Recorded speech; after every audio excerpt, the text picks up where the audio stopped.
नमस्कार, विदर्भ की बात वीकेबी न्यूज के दोपहर के प्राइम टाइम में आपका स्वागत है। अब रुक करते हैं आज की हेडलाइंस पर।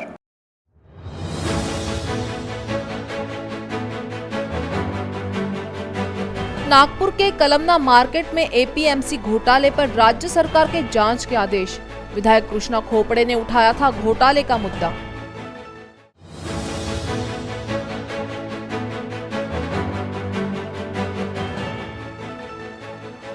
नागपुर में डेंगू के प्रकोप से मनपा प्रशासन हुआ सचेत, दिए सर्वेक्षण कराने के आदेश।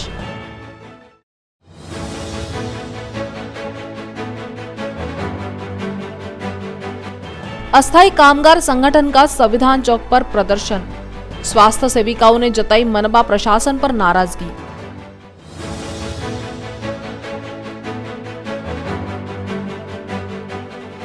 और बुल्ढाना में पिकनिक मनाने गए महाविद्यालय के विद्यार्थियों से लूटपाट, 12 घंटे के भीतर आरोपी पुलिस गिरफ्त में।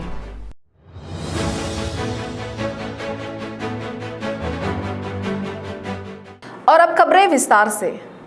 नागपुर के कलमना मार्केट के एपीएमसी घोटाले की मांग विधायक कृष्णा खोपड़े ने की थी, जिस पर अब राज्य सरकार के सहकार मंत्रालय ने जांच के आदेश दे दिए हैं। करोड़ों रुपयों के एपीएमसी घोटाले को उजागर करने वाले विधायक कृष्णा खोपड़े का दावा है कि कांग्रेस के कई बड़े नेता समेत बड़े अधिकारी घोटाले में लिप्त हैं। इस पूरे मुद्दे पर विधायक कृष्णा खोपड़े से खास बातचीत की वीकेबी न्यूज के ब्यूरो मुकेश हेडाउ ने। एपीएमसी में बड़े पैमाने पर घोटाले की जांच के आदेश कहीं न कहीं राज्य सरकार ने दी है, जिसकी मांग विधायक कृष्णा खोपड़े ने की थी। इस वक्त हमारे साथ विधायक कृष्णा खोपड़े, उनसे बात करते हैं कि आखिर ये घोटाला क्या था और कब से वो मांग करते आ रहे हैं। सर, ये घोटाला क्या था एपीएमसी का और कब से आप इसके पीछे पड़े हो? एपीएमसी में बड़े पैमाने पर इसके पहले भी अनेक प्रकार के घोटाले हुए, अनेक प्रकार की अनियमितता हुई। इसके पहले भी एक पाटिल समिति करके शासन ने नियुक्त किया था, उनका रिपोर्ट भी शासन को सादर हो गया और उस रिपोर्ट अगर पढ़ोगे तो वहाँ के जो अध्यक्ष थे उसके ऊपर गंभीर रूप से उन्होंने आरोप भी लगाए थे। इसके बाद मोमिनपुरा के अंदर लगभग 60 साल के पहले से अवैध रूप से बेकायदेशीर रीत्या वहाँ पर बकर मंडी थी। इसकी जानकारी एपीएमसी को थी क्योंकि एपीएमसी के अधिकारी वहाँ जाते आते रहते थे और मिली भगत के कारण वो इनलीगल बकर मंडी वहाँ पर थी। लगातार हमने प्रयास किए कि वो बकर मंडी एपीएमसी में आना चाहिए। जब कोविड के काल के अंदर वो एपीएमसी में लाने का हम लोगों ने प्रयास किया और उसमें हमको सफलता भी मिली। आज वहाँ पर मोमिनपुरे के अंदर काश्तकार हलाकान होते थे, काश्तकार अपना माल बेचने के लिए लाते थे, उनकी लूटालूट बड़े पैमाने पर होती थी। ये सारी जानकारी एपीएमसी के प्रशासक को थी, लेकिन एपीएमसी के प्रशासक के ऊपर राजकीय दबाव था, राजकीय नेताओं का उन पर आशीर्वाद था और इसलिए लगातार इसकी अपेक्षा हो रही थी। मैं तो बाला साहेब पाटिल जो सहकार मंत्री है उनका अभिनंदन करता हूँ कि उनको मैंने पुरावे के साथ इस बकर मंडी के डॉक्यूमेंट उनको सादर किया और उस आधार पे जो कार्रवाई भी इसके पहले भी उन्होंने इंक्वायरी के आदेश दिए थे, लेकिन भूसारी राजेश भूसारी ये सीनियर अधिकारी होने की वजह से जूनियर अधिकारी को इंक्वायरी सौंपी गई थी और इसलिए उसकी इंक्वायरी अभी सीनियर अधिकारी खंडा गड़े सहकार क्षेत्र के एक अच्छे अधिकारी है, उनको अधिकार उन्होंने अभी सौंपा है, वो उनकी चौकसी करेंगे। मोमिनपुरे के अंदर आज इतने सालों से बकर मंडी थी और लगभग 51 दलाल वहाँ पर थे। 51 दलालों ने उस जमाने में कृषि उत्पन्न बाजार समिति थी, उस समय उन्होंने लाइसेंस निकाले थे, लेकिन इन 50-60 सालों के अंदर एक भी महसूल उन्होंने भरा नहीं, एक भी राजस्व टैक्स उन्होंने भरा नहीं। जबकि तुम रहो चाहे मैं रहूँ, अपन हर साल कोई भी चीज़ का रिन्यूअल होता है, चाहे लाइसेंस हो, इनकम टैक्स हो, जो भी करना है अपन हर साल अपन टैक्स भरते हैं, लेकिन इन्होंने 50 साल के अंदर ना टैक्स उसका भरा, ना लाइसेंस उन्होंने रिन्यूअल किए। जब हाई कोर्ट ने ऑर्डर दिया है कि एपीएमसी के अंदर ये बकर मंडी आप शिफ्ट करो, उसके एक दिन पहले प्रशासक और उनके संबंधित नेताओं ने मिलकर एक दिन पहले ये सब लाइसेंस उनके रिन्यूअल किए, जबकि कायदे से लाइसेंस रिन्यूअल हो सकते नहीं, क्योंकि उनको ब्लैक लिस्ट करना था, उनके ऊपर एफआईआर दाखिल करना था, क्योंकि करोड़ों अरबों रुपए का महसूल उन्होंने डुबाया है। और लाइसेंस भी ऐसे थे कि एक एक परिवारों के 5-5, 6-6 लोगों के नाम से लाइसेंस थे। और इसीलिए इसकी संपूर्ण जानकारी मैंने शासन को दिया और शासन ने भी इसको गंभीरता से लिया है। और निश्चित रूप से अभी उम्मीद है कि ये एपीएमसी का पूरा ये भांडा फूटेगा। इसकी प्रामाणिकपणे अगर इसकी जांच हुई तो अनेक राजकीय नेता, क्योंकि किसी की इच्छा नहीं थी कि मोमिनपुरे से ये बकर मंडी एपीएमसी में शिफ्ट हो, क्योंकि उसके पीछे कांग्रेस के ही बड़े नेताओं का हाथ था, ग्रामीण के जो खासदार थे उनका भी हाथ था। वो भी चाहते थे कि ये बकर मंडी मोमिनपुरा के अंदर ही रहे और काश्तकारों की ऐसी लूट होते रहे, यही उनकी शायद इच्छा होंगी। लेकिन हम सब ने मिलकर वहाँ मार्केट में, एपीएमसी में मार्केट में वो लाए, बकर मंडी लाए। और आपको आश्चर्य लगेगा, जब से ये बकर मंडी वहाँ पर आई है लगभग 15 लाख रुपए महीने का शासन को वहाँ से रेवेन्यू मिल रहा है। एपीएमसी को उनका निधि 15 लाख रुपए के आसपास मिल रहा है। इससे अंदाज़ा लगाओ कि 50-60 साल के अंदर कितने करोड़ों अरबों रुपए का भ्रष्टाचार हुआ होगा, ये सभी के अभी ध्यान में आएगा। लेकिन इसकी इंक्वायरी निश्चित रूप से जो आदेश शासन ने दिए है, और मुझे आशा है कि ये निश्चित रूप से इसका मार्ग निकलेगा और अच्छे इसमें बड़े पैमाने पर लोग फंसेंगे। कृष्णा जी, आपने सीधे सीधे आरोप लगाया कि इसमें राजनीति हुई है और कई सारे प्रशासकीय अधिकारी इसके चपेट में हैं। करीब कितने का ये भ्रष्टाचार है और कौन कौन ऐसे जो राजनेता है, कौन से पार्टी से जुड़े हुए, सीधे साफ तौर पर एपीएमसी के अंदर किसके भरोसे एपीएमसी चलती है, किसके दबाव के अंदर प्रशासन काम करता है, ये नाम बताने की आवश्यकता है, ये जग जाहिर है। क्योंकि सभी को मालूम है कि एपीएमसी के अंदर जब जब भ्रष्टाचार हुआ, इसके पहले भी जो कमेटी बैठी थी, जो उनके अध्यक्ष बैठे थे, उन्होंने भी अनेक प्रकार का वहाँ पर घोड़ किया। खुद को अधिकार न रहते हुए उन्होंने गाड़े को, वहाँ के दुकानों को रजिस्ट्री करके देने का भी काम किया। उसके ऊपर भी इंक्वायरी बैठी, वो भी प्रकरण दबाने का प्रयास उनके माध्यम से हुआ है। और इसलिए एपीएमसी के अंदर बड़े पैमाने पर ये घोटाले हो रहे। इसके बाद और एक घोटाला सामने आने वाला है। और निश्चित रूप से मैं आपको बताता हूँ कि लगभग ये बकर मंडी का शासन को जो महसूल मिलने वाला था 50 करोड़ के आसपास, वो महसूल 50 करोड़ का महसूल ये दलालों के माध्यम से, अधिकारियों के माध्यम से और नेताओं के माध्यम से ये मिला नहीं। और निश्चित रूप से क्योंकि आज हम जनप्रतिनिधि, हमारे नगर सेवक है, हम एक एक रास्ते के लिए 10-10 लाख रुपए का प्रोविजन के लिए हम इधर उधर भटकते रहते, और ये करोड़ों अरबों रुपए का इन्होंने शासन का महसूल बढ़ाया। और इसीलिए प्रशासक ये शासन का प्रतिनिधि होता है, ये प्रशासक की जवाबदारी थी क्या नियम और कायदे के ऊपर उन्होंने काम करना था। लेकिन बेकायदेशीर पने उन्होंने सब ये धंधे किए, ये काम किया, और निश्चित रूप से आने वाले समय में इसका रिजल्ट मिलेगा। अंतिम सवाल, 3 सदस्यीय समिति नियुक्त की गई है इसकी जांच के लिए, कितनी उम्मीद है आपको कि वो निष्पक्ष तौर पर इसकी जांच करेगी, क्योंकि सत्ता में उन्हीं के लोग हैं और उन्हीं की जांच करनी है? नहीं, सत्ता में महाराष्ट्र के अंदर क्या चल रहा है ये सबको मालूम है।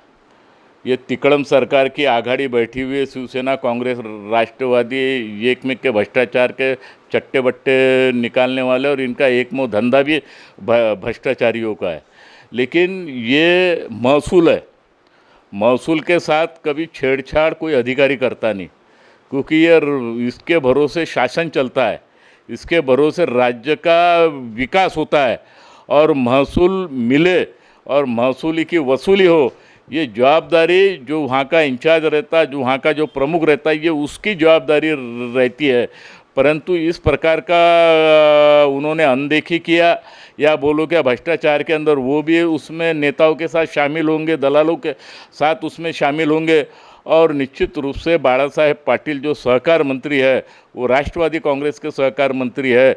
और निश्चित रूप से मुझे आशा है कि एक संसदीय समिति जो उन्होंने इंक्वायरी की जो बिठाला है, और निश्चित रूप से उसमें न्याय मिलेगा और ये प्रकरण जनता के सामने आएगा। कांग्रेस के कुछ बड़े नाम इस घोटाले में सामने आएंगे, ऐसी उम्मीद? कहा है ना, जिनके भरोसे प्रशासन दबाव में चलता है, नाम बताने की आवश्यकता नहीं, सभी को नाम इसका मालूम है। वो जो कृषि उत्पन्न बाजार समिति में जो अवैध रूप से जितने भी काम होते हैं, इनलीगल तरीके से होते हैं, बेकायदेशीर तरीके से जो काम होते हैं, ये सब कुछ मालूम है। उनके नाम लेने की आवश्यकता नहीं है। और निश्चित रूप से ये इंक्वायरी स्पष्ट रूप से अगर इंक्वायरी होंगी, ऐसा मुझे अपेक्षा है, क्योंकि जिन अधिकारियों की उन्होंने नियुक्त किया है, एक अच्छे अधिकारी, एक वरिष्ठ अधिकारी है, और निश्चित रूप से इसमें सबको न्याय मिलेगा। तो निष्पक्ष रूप से ये जांच होनी चाहिए, ऐसा विश्वास कृष्णा विधायक खोपड़े ने लगाया है। वहीं अगर बात की जाएगी इस एपीएमसी घोटाले की, तो बरसों से वो इसकी ओर उड़े हुए थे और कहीं ना कहीं मांग की थी कि राज्य सरकार से कि इसकी जांच होनी चाहिए। और आज जांच के आदेश निकले, 3 सदस्यीय समिति को इसके लिए नियुक्त किया गया है और आने वाले दिनों में इसकी जाँच निष्पक्ष तरीके से हो, ऐसी मांग उन्होंने की है। कैमरा पर्सन राजेश जंगीटवार के साथ Mukesh Rao, VKB news, Nagpur. Corona महामारी की दूसरी लहर भले ही नियंत्रण में हो, लेकिन वर्तमान में डेंगू पैर पसार रहा है। शहर के हर क्षेत्र में फैलते जा रहे डेंगू के प्रकोप को लेकर अब प्रशासन भी सख्ते में है। इसका अंदाज इसी से लगाया जा सकता है कि गुरुवार को मनपा मुख्यालय में आयुक्त राधाकृष्णन बी ने संबंधित सभी अधिकारियों की बैठक ली। इसके बाद जहां भी डेंगू का मरीज पाया जाए, उसके आवास के आसपास के 500 घरों का सर्वेक्षण करने के आदेश अधिकारियों को जारी किए गए। मनपा आयुक्त ने कहा कि शहर में डेंगू से बाधित मरीजों की संख्या लगातार बढ़ती जा रही है। नियंत्रण के लिए तुरंत उपाय किए जाने चाहिए।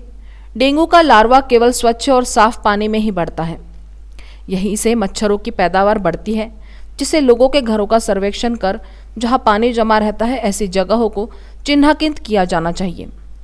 फ्लावर पॉट, कूलर की टंकी, टायर, वाहन दुरुस्ती की दुकानों में पानी जमा रहता है, इन्हें खाली करने की अपील की जानी चाहिए। साथ ही लोगों में इसे लेकर जन जागृति की जानी चाहिए। डेंगू पर नियंत्रण के लिए माइक्रो प्लानिंग करने के निर्देश भी अधिकारियों ने दिए। नागपुर के संविधान चौक पर शुक्रवार को नागपुर महानगर पालिका अस्थायी कर्मचारी संगठन की ओर से अपनी विविध मांगों के लिए प्रदर्शन किया गया।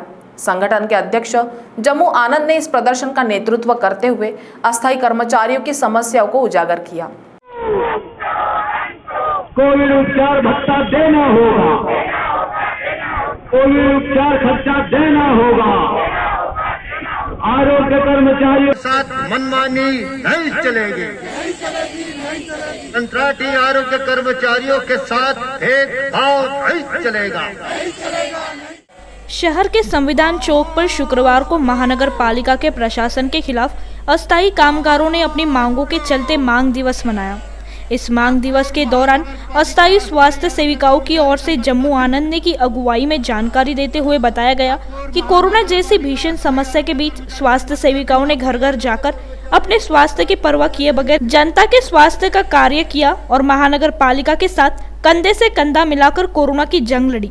बावजूद इनके इन अस्थायी स्वास्थ्य सेविकाओं को अब तक मनपा ने कोई प्रोत्साहन भत्ता नहीं दिया है, जबकि मनपा प्रशासन का उत्तरदायित्व था उनको प्रोत्साहन भत्ता दिया जाए। इसके अलावा अन्य भी मांगे जम्मू आनंद ने रखी। जम्मू आनंद नागपुर महानगर पालिका अस्थायी आरोग्य कर्मचारी संगठन का अध्यक्ष। आज राष्ट्रीय आरोग्य मिशन, नेशनल हेल्थ मिशन के तहत जो कंट्राटी आरोग्य कर्मचारी है, नागपुर महानगर पालिका क्षेत्र के अंतर्गत 34 ऐसे प्राथमिक आरोग्य केंद्र और हेल्थ पोस्ट है। इसके अलावा क्षय रोग निर्मूलन कार्यक्रम के आरोग्य कर्मी और आशा बहनें, ऐसे तमाम अस्थायी आरोग्य कर्मचारियों की ओर से मांग दिवस मनाया जा रहा है। और मांग दिवस का आह्वान नागपुर महानगर पालिका अस्थायी आरोग्य कर्मचारी संगठन ने किया है। जिन मांगों को लेकर पदाधिकारी, महापौर और निगम प्रशासन का ध्यान आकर्षित करने की कोशिश की जा रही है, उसमें मुख्य रूप से ये कि कोविड का जो दूसरा चरण है वो लगभग खत्म होते हुए आ रहा है, लेकिन अभी तक इन कर्मचारियों के लिए मनपा ने किसी प्रकार का प्रोत्साहन पर भत्ता लागू नहीं किया, जाहिर नहीं किया, जबकि पहले चरण में 3 महीने का मनपा ने प्रोत्साहन पर भत्ता जाहिर किया था।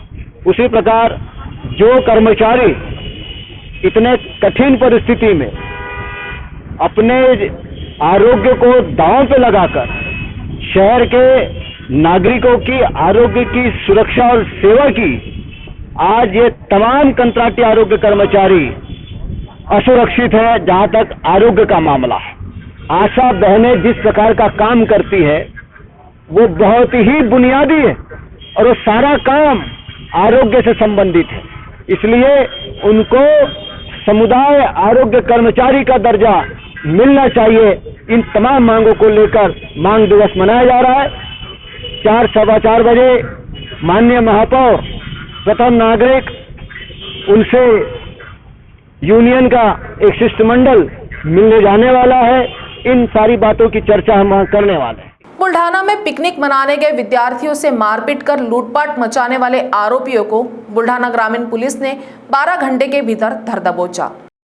घटना बुल्ढाना जिले के गिरडा की बताई जा रही है, जहां अजिंठा पर्वत के जंगलों में पिकनिक मनाने कुछ छात्र आए हुए थे।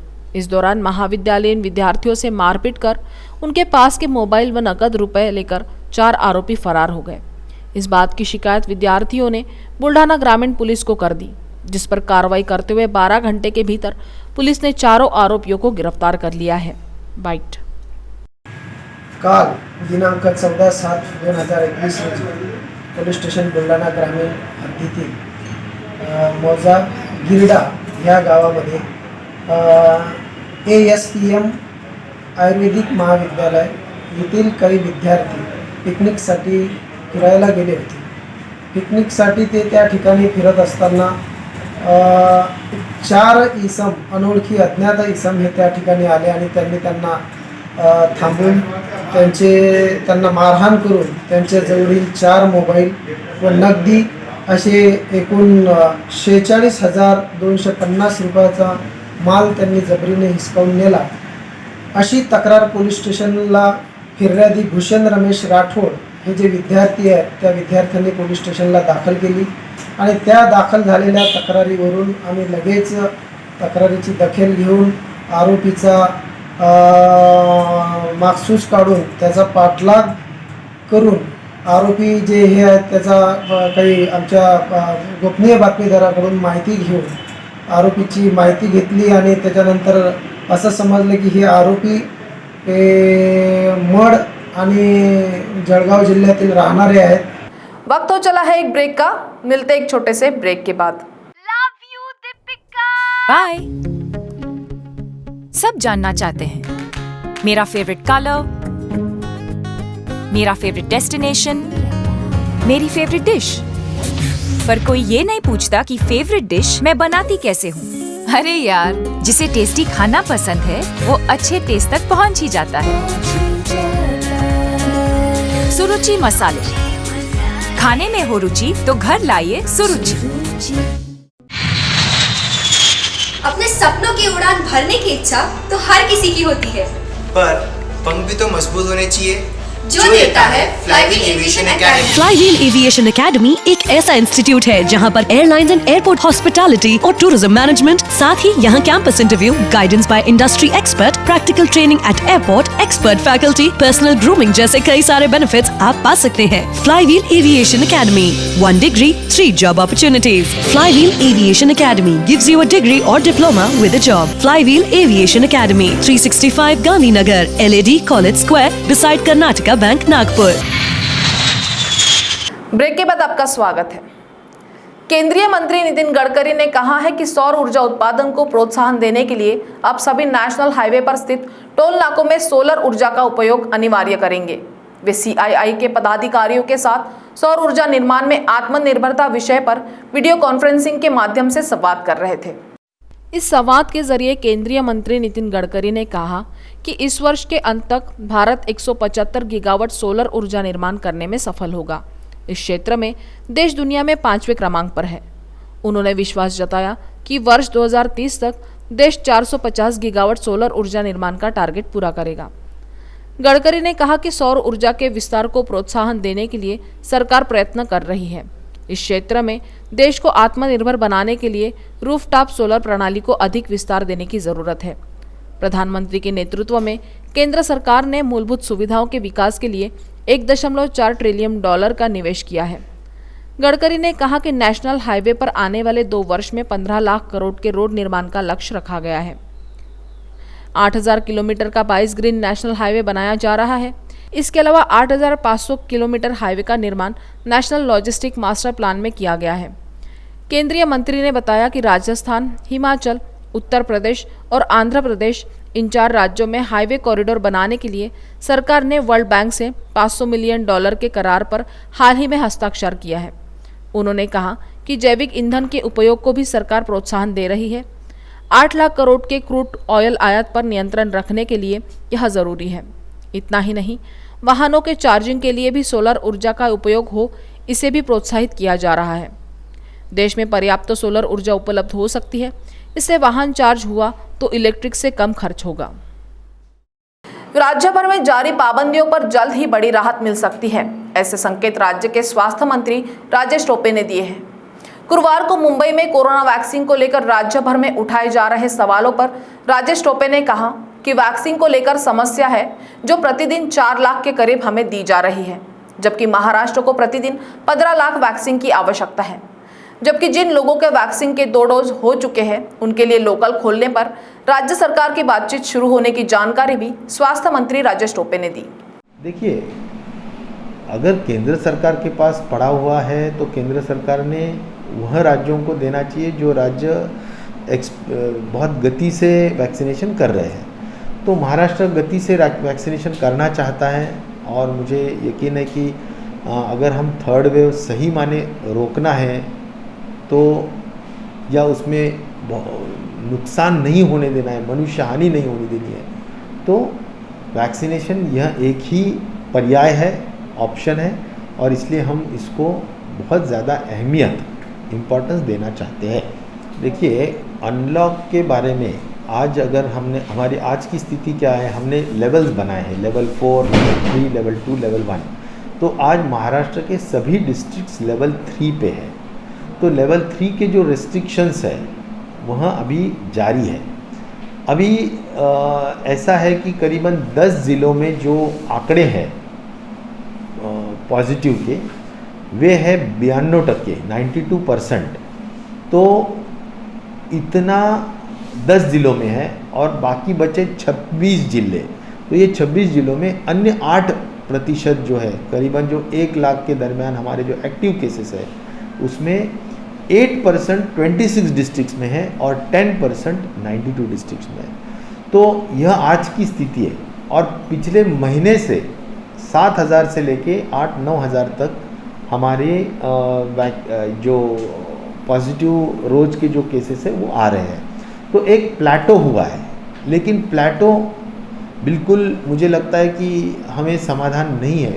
हम चाहते हैं कि ये संख्या और घटे, रोज़ की संख्या और घटे। हमारी टेस्टिंग की संख्या में हम कोई कमी नहीं किए हैं। जो भी हमारे 1.5 लाख तक जो टेस्टिंग रोज़ाना होनी चाहिए वो हो रही है। इम्पॉर्टेंट यह है कि हमारा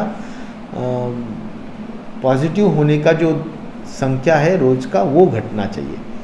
पर मिलियन केसेस में महाराष्ट्र ये टॉप पर नहीं है। पर मिलियन केसेस में महाराष्ट्र करीबन 10 नंबर पे है। तो वो एक समाधान वाली बात है कि हम पर मिलियन केसेस में बिल्कुल नीचे है और हमारे ऊपर केरला भी है, हमारे ऊपर मुझे लगता है अन्य नॉर्थ ईस्ट साइड के भी कई राज्य हैं। तो मुझे लगता है कि ये सभी आंकड़ों को मद्देनज़र रखते हुए आज जो भी रिलैक्सेशन हमें देना है वह रिलैक्सेशन का निर्णय माननीय मुख्यमंत्री जी लेंगे। वे डिज़ास्टर मैनेजमेंट एक्ट के माध्यम से जो कमिटी होती है उसके वो चीफ सेक्रेटरी भी प्रमुख होते हैं। तो हमारे स्वास्थ्य विभाग का तो ये ज़रूर कहना है कि सभी आंकड़ों पर नज़र रखे हुए हमें जहाँ रिलैक्सेशन देना है, कहाँ रिलैक्सेशन नहीं देना है, इसके बारे में माननीय मुख्यमंत्री जी को हम इनपुट्स देते रहते हैं, मालूमात देते रहते हैं। उसके माध्यम से माननीय मुख्यमंत्री जी इसके ऊपर डिसीजन लेंगे। आज की स्थिति में जैसा मैं ये कह सकता हूँ कि आज करीबन 9-9.5 लाख वैक्सीन आया है 15th। कल तक कल की स्थिति ऐसी थी कि कल तक हमारे पास जो था वो ख़त्म हो रहा है। अभी एक है कि ये जो मेरे पास शेड्यूल है तो 1 दिन दिया जाता है, फिर 2 दिन रुका जाता है, फिर 1 दिन दिया जाता है, फिर 2-3 दिन के बाद मिलता है। तो इस तरह से थोड़ा स्टैगर्ड वे में वैक्सीन आता है।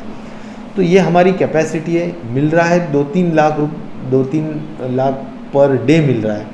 मुझे लगता है उसमें बढ़ोतरी होना ज़रूरी है, जिससे कि महाराष्ट्र का अगर इतिहास देखा जाए कोविड के हद तक, तो महाराष्ट्र में सबसे ज़्यादा संख्या में लोग प्रभावित हुए हैं कोविड-19 वायरस से। डेथ रेट महाराष्ट्र की ज़्यादा है। आज भी एब्सोल्यूट नंबर में महाराष्ट्र की संख्या ज़्यादा है।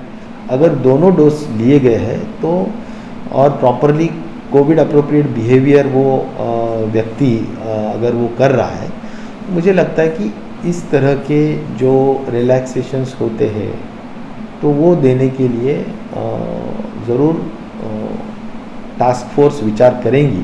और टास्क फोर्स का जो राय माननीय मुख्यमंत्री जी को दिया जाएगा, उसके माध्यम से माननीय मुख्यमंत्री जी निर्णय लेंगे।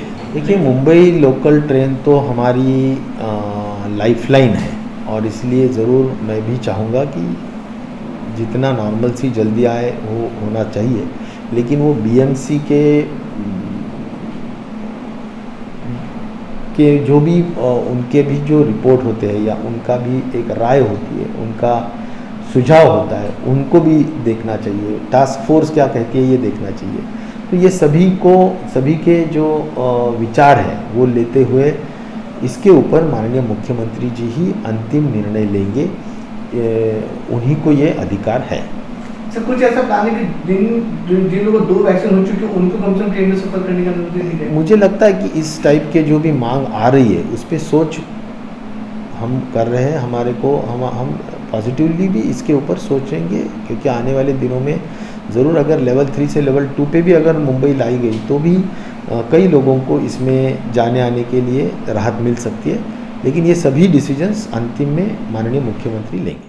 कोहराम मचाने वाले 13 आरोपियों को पुलिस ने गिरफ्तार किया है, जिसकी जानकारी पांचपौली पुलिस द्वारा दी गई है। शुभम पंडरी की हत्या के फिराक में आरोपियों ने कोहराम मचाया था, लेकिन शुभम घर पर नहीं मिलने के कारण बड़ा अनर्थ टल जाने की जानकारी पुलिस द्वारा बताई जा रही है। जबकि 13 आरोपियों को पुलिस ने इस मामले में सीसीटीवी के आधार पर गिरफ्तार कर लिया है। दिनांक 13/7/2021 को मंगलवार को रात तकरीबन 8:30 बजे के करीब फिरियादी पंडरी हिराजी खापेकर उम्र 44 साल, रहना तांडापेट, ये उनके घर के सामने उनकी गाड़ी पार्क कर रहे थे। उतने में एक 15 से 20 युवक जो है वो अपनी गाड़ी पे कुछ लोग तलवार लेके, कुछ लोहे के रॉड लेके उनके पास आए और उन्होंने उनसे कहा कि कहाँ है शुभम पंडरी, हम उसको मारने आए हैं, ऐसा बोल के उसको गाली गलौज करने लगी। तब उन्होंने बताया कि मेरा बेटा घर में नहीं है, तो उनको गाली गलौज करके वो वहाँ से निकल गए। हमको जैसे ही जानकारी मिली हमने तुरंत पुलिस स्टाफ भेजा और शुभम पंडरी जो था वो पुलिस स्टेशन में हाजिरी देने आया था। वो बॉडी ऑफेंडर है पांचपौली पुलिस स्टेशन में, उसके ऊपर बॉडी ऑफेंस के कुछ अपराध दर्ज हैं, तो वो पुलिस स्टेशन में हाजिरी देने आया था। इसकी वजह से बहुत बड़ी दुर्घटना टल गई। फिरियादी ने हमारे पुलिस स्टेशन में कंप्लेंट दी उन सारे लोगों के खिलाफ, इसलिए हमने IPC 143, 147, 148, 149, 294, 506B के तहत और 425 आर्म्ड के तहत हमने गुना दाखिल किया है। जितने युवक आए थे उसको मारने के लिए, उनमें से हमने 13 लोगों को अभी हिरासत में लिया है। उनकी तरफ पूछताछ जारी है, उनको हम अरेस्ट करने की प्रक्रिया भी चालू है। कल हम माननीय न्यायालय में उनको हाजिर करेंगे और आगे की तफ्तीश करेंगे। हमारा पहचान पत्र यानी आधार कार्ड के कारण एक लड़के को उसके माँ बाप मिल गए। जी हाँ, ये घटना नागपुर में सामने आई है। लावारिस अवस्था में एक दंपति को 9 साल पहले एक लड़का मिलता है, जिसको वे पूरी कानूनी प्रक्रिया के साथ गोद लेते हैं। लेकिन 9 साल बाद सिर्फ एक आधार कार्ड के जरिए उस लड़के के असली माँ बाप उसे मिल जाते हैं, जो गोद लेने वाले माँ बाप के लिए एक असमंजस में डालने वाली बात होती है। तो देखते हैं इस असमंजस में डालने वाली कभी खुशी तो कभी गम वाली कहानी।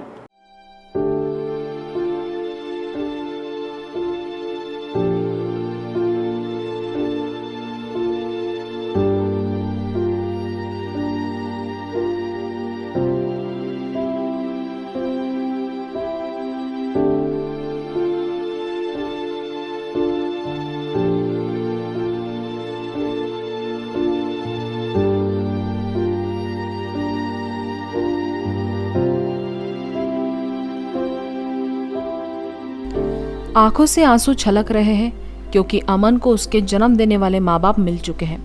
आंखों से आंसू इसलिए छलक रहे हैं क्योंकि 9 साल तक जिसे पाला पोसा अब वो लड़का छोड़कर जा रहा है। आंखों से आंसू इसलिए भी छलक रहे हैं, अब अमन की कमी दामले परिवार में कौन पूरी करेगा। जी हाँ, नागपुर के नवा नकाशा परिसर में रहने वाले दामले परिवार के सदस्यों की ऐसे ही कुछ हालात थे जब उनके गोद लिए हुए बेटे अमन के माँ बाप मिलने की जानकारी उनके हाथ लगी, और वो भी तब जब अमन इनके परिवार का पूरे 9 साल का हिस्सा बन चुका था। दामले परिवार ने जब अमन को आधार कार्ड निकालने आधार कार्ड केंद्र पर लेकर गए तब अमन का पूरा नाम अमन ना होकर मोहम्मद आमिर होने की जानकारी सामने आई, जो जबलपुर निवासी होने की बात भी आधार कार्ड केंद्र से पता चली। असा होता सर, हा मुलगा अनाथ होता। ज्यावेळेस नागपूरला सापडला त्यावेळेस हा अनाथ होता आणि पाटणकडच्या स्थित बालगृहात होता तो त्या ठिकाणी। त्याच्यानंतर तो माझ्या संस्थेमध्ये आला। माझी पण संस्था आहे अनाथ मुलांची। तर काही कारणास्तव संस्था बंद झाल्यामुळे मी ह्या मुलाला लीगली त्याला मी दत्तक घेतलो। तर तो आजपर्यंत म्हणजे आज 19 वर्षाचा झाला, त्यावेळेस तो 8 वर्षाचा होता सर। आज 19 वर्षाचा झाला।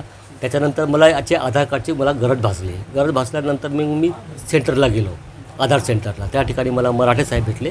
त्यांनी मला चांगले प्रयत्न करून याचे आधार कार्ड काढून दिला।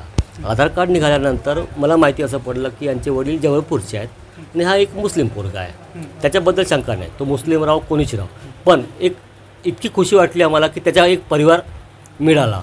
त्यांच्यानंतर मग आम्ही त्यांना कॉन्टॅक्ट केले। कॉन्टॅक्ट केल्यानंतर ते पर्सनल सर इथं आले नागपूरला आल्यानंतर ते बोलले की आम्ही घेऊन जातो मुलाला, पण तो थोडंसं त्या मनस्थितीत नव्हता। त्यांनी म्हटलं मी तुम्हाला ओळखत नाही। मग 2 दिवसानंतर त्याला स्ट्राईक झाला की पप्पा तिथं माझे पप्पा होते। ती भावना आहे की तो लहानपणापासून माझ्याजवळ राहिला आहे। 8 वर्षापासून मला एक मुलगा एक मुलगी आहे आणि हा माझा 3रा बाळ म्हणून। तर आज माहीत पडल्यानंतर तो त्याला देण्यात येत आहे त्यांच्या आईवडिलांकरता, तर खूप दुःख होत आहे त्यावेळेस मला। परंतु एक खुशी पण आहे की त्याचे रियल आईवडील आहेत आणि ते देणं आहेच, भाग पडला है। 9 साल पहले दामले परिवार ने अमन को गोद लिया था। इसके पहले वो लावारिस अवस्था में पुलिस विभाग को मिला था, जिसे बाल सुधार गृह भेज दिया गया था। लेकिन दामले परिवार ने उसे कानूनी प्रक्रिया पूरी कर गोद लिया और 9 साल तक अपने बच्चे की तरह पालने पर आज मात्र आधार कार्ड के जरिए अमन के असली माँ बाप का पता चल पाया, जिससे दामले परिवार को खुशी तो हुई, लेकिन अमन को इतने साल पालने पर बिछड़ने का गम भी था, जिसके कारण उनके आंसू छलक पड़े।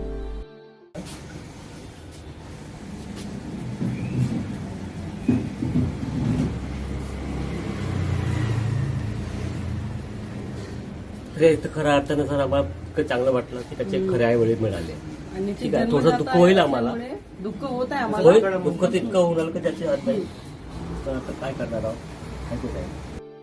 बहरहाल पूरी कानूनी प्रक्रिया करने के बाद अमन को लेकर दामले परिवार जबलपुर रवाना हो गया, जिनकी ये पूरी घटना किसी फिल्मी कहानी से कम नहीं, जिसमें खुशी भी थी और गम भी था।